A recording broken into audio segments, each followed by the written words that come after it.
fighting for their freedom, they called them prisoners. And I tell you, they weren't prisoners. They were freedom fighters. They were political prisoners. Many people know the famous political prisoners. The stained glass there is the 10 Brave Men of 1981.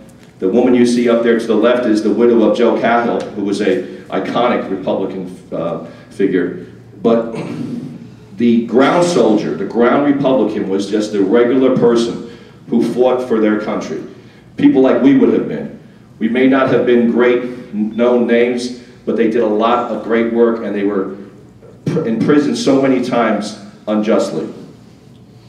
But what's very interesting, and I think jumps out at you, is when you see these prisoners who fought in the streets of Strabane, in the streets of Derry, in Belfast, in Armagh.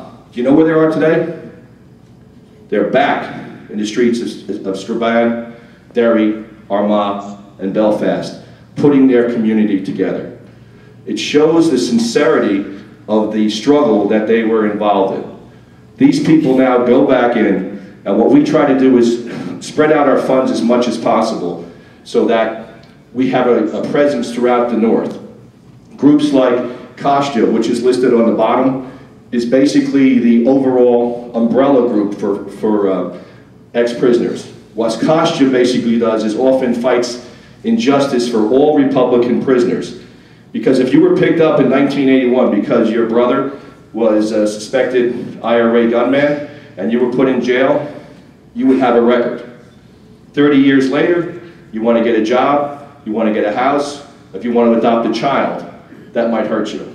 So Kostya oftentimes fights legally a lot of the injustice that still happen for those that were involved in the struggle for Irish freedom.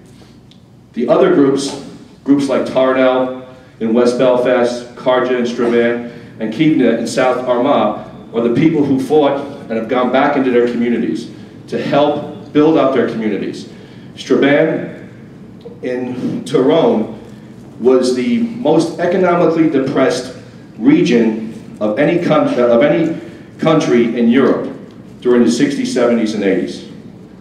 No surprise that it's about 95% Catholic and strong, strong Republican. But these guys and girls here in Strabane, a few years ago, we gave them $2,000, and it got them thinking, wow, if we can get some funds from the Hibernians, maybe there's other places. So they've widened their outreach and have gone to the European Union and now have been able to put together a great community center. And this land that you see up here, it was basically wasteland, and what they've converted it into is GAA fields and a community garden. They gave us the honor of planting the first tree in honor of the hunger strikers earlier this year.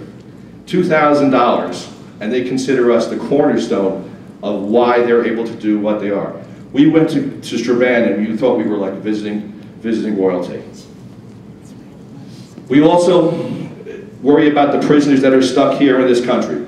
There's a smaller group of probably around 30 men that they were in the North during the Good Friday Agreement. Their records would have been released and they would have been released from prisons.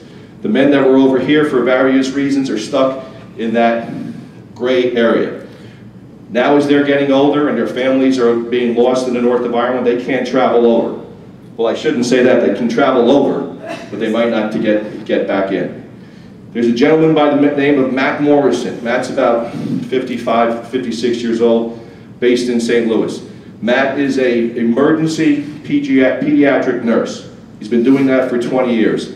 Matt has saved the lives of American children. Matt has had to spend hours with people who've lost their children. Matt trains the St. Louis Police Department on how to deal with prisoners who might have mental issues. Our country says Matt Morrison really shouldn't be here. It's time to stop that. Malachi McAllister is up there, you see. His case is probably one of the most prominent, a good friend of mine. His daughter, Nicola, is going to school to be a nurse. Her mom died 7 years ago from cancer, was diagnosed in April and passed away in late July. She wants to dedicate her life to become an oncologist nurse in her mom's memory. Because her status, she doesn't have any status. They can't get loans. Now we all know college education is what they cost, and many people do the same, but every year Maliki has to make sure he has enough money out of his pocket to pay for that tuition and not have the ability to at least get a loan for relief. That's wrong. We need to fix that, and we're working with both the McAllister Group and Harsalia to end these discrimination. The Irish language schools, the picture behind me is probably one of the greatest visits I've had in the north of Ireland in the many times I've gone. It's called School na Fiúsacha. It's in West Belfast and actually Twinbrook, the home of Bobby Sands.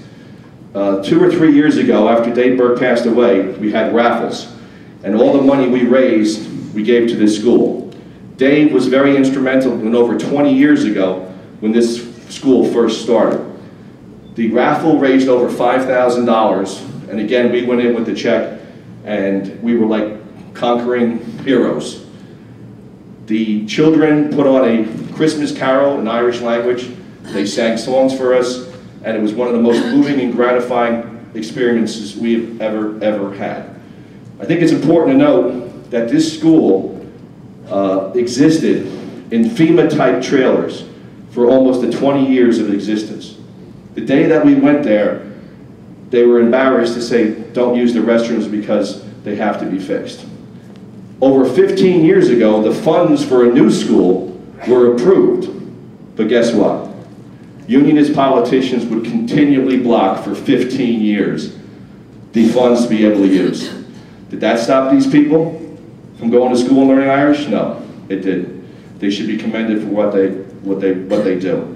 The good news is finally, with the Good Friday Agreement and more Republicans in office, Sinn Féin is now the education minister in Belfast. The funds have just been released to hopefully build a school that these children should deserve.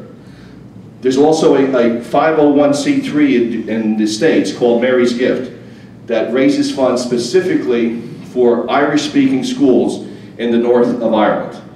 The gentleman who runs this is a friend of mine called Mike Breen. Mary was his grandmother, Mary Clifford, a fluent Irish speaker that Mike will remember as a child growing up.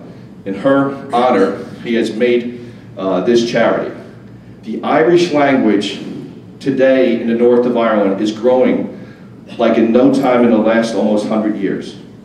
There are more children 8 years of old or younger who speak the Irish language now than they have ever done before. And it's because of groups like School na Fiúsacha and Mary's Gift. So this is an organization that we give to, and it's been a very popular organization. As you give to the Christmas appeal, if there's an agency that appeals to you, you can direct your funds to that agency. We also do, like I mentioned before, certain community groups, the Bogside Artists that were let notice by our friends in Baltimore. Who are the Bogside Artists? Well, they're the artists of the iconic gables, the iconic murals on the gables walls in the Bogside that truthfully tell the story of what happened in the Bogside in Derry and present a hope for the future. Interestingly enough, Derry has been named the 2013 City of Culture by the United Kingdom. So that's a very prestigious award. They came and they said, you know what we're going to do? We're going to light up the town. We're going to light up the Craigavon Bridge. We're going to light up the Derry walls. We're going to light up the Apprentice Boy Hall. Apprentice Boy Hall, nice work they do. Guess what they didn't want to light up? The artist, the mural artist that tells a story. But Irish being Irish, thanks to Bill Pribble for taking this picture, we were honored to be there this year when the Bogside artist said, you know what, you might not light it up, but we'll light it up. Now, I don't know if the work was done to code, so stay away from the lights if you're ever over there. It might be a little bit dangerous, but they do a tremendous job. And again, we help make that in some small way possible. Reconciliation efforts, we talked about the big three reconciliation efforts across community and truth and justice. You have to put the communities together, okay? In many parts, these people have been living apart for generations, so we look for organizations that help to put them together again. One of the greatest ones is the St. Patrick's Center in Downpatrick in County Down. If you're ever in that part of the world, stop by. It's absolutely beautiful. It's not too far from the burial ground of St. Patrick, which you see up there on the upper right-hand